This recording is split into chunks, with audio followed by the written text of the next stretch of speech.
Be still and know that I am God. This is part 2, the second reflection on that. Part 1 was mainly if we took seriously God saying to us, be still and know that I am God, then the implication for us is we are not God and we have to let go, we have to stop, we have to stop pretending that we achieve everything and actually allow God to be God.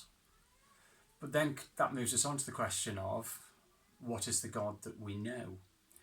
And I could do a number of weeks on this, I'm not sure whether I will, but I'm going to start actually in the most difficult of those places, and to start with the Trinity. This is an image from a cathedral, and it's not quite the normal Trinity image, which is sort of like a loop that goes round, but actually contains much of the same sort of information. You've got the hand of God for creation, you've got the cross of Jesus for dying on the cross and Jesus coming and being incarnate, and we've got the Holy Spirit.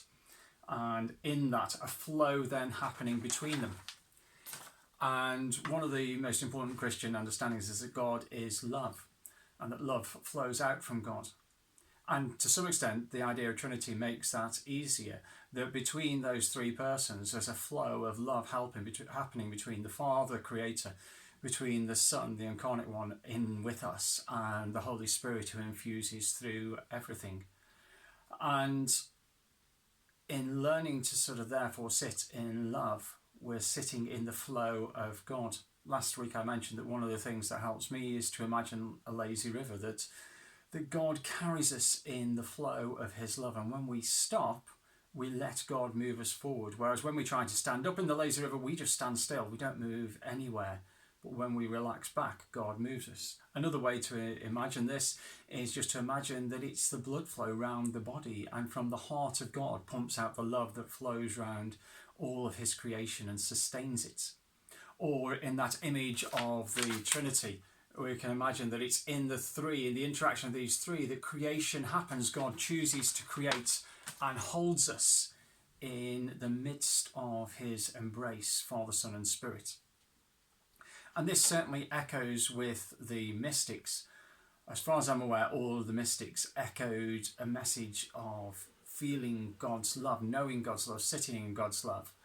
And certainly that's true in the Cloud of Unknowing. It's true in Julian of Norwich and Teresa of Avila. Teresa of Avila talked about the joy of being woken by the cockerel and hens in the morning, because then she got to meet with her beloved, and that was just therefore the most amazing moment.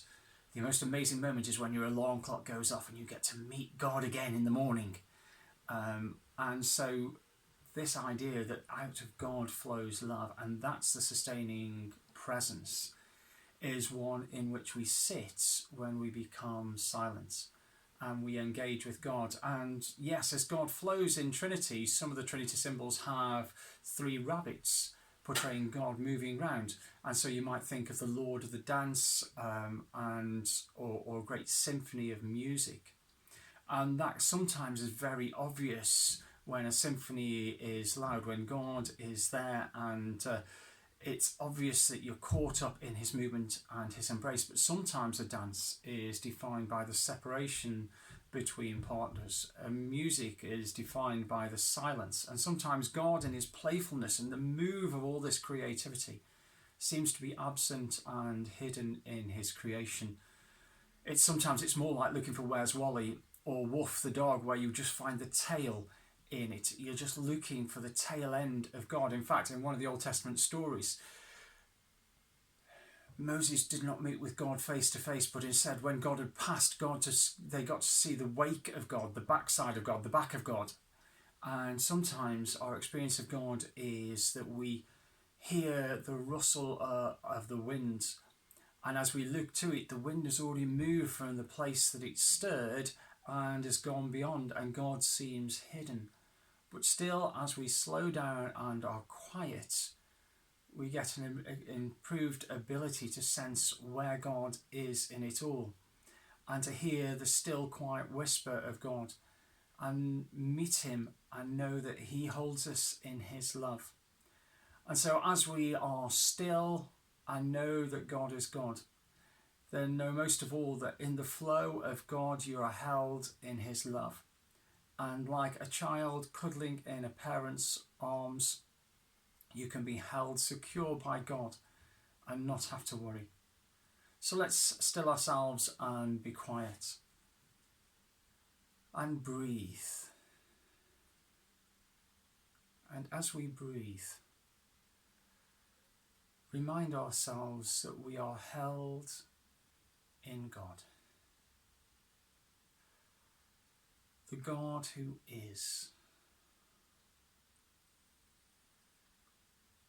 love.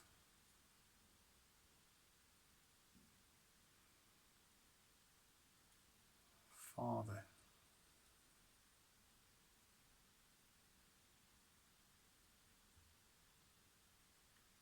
Son.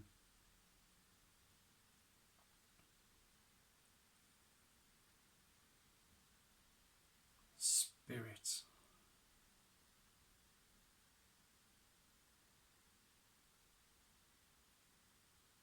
Trinity.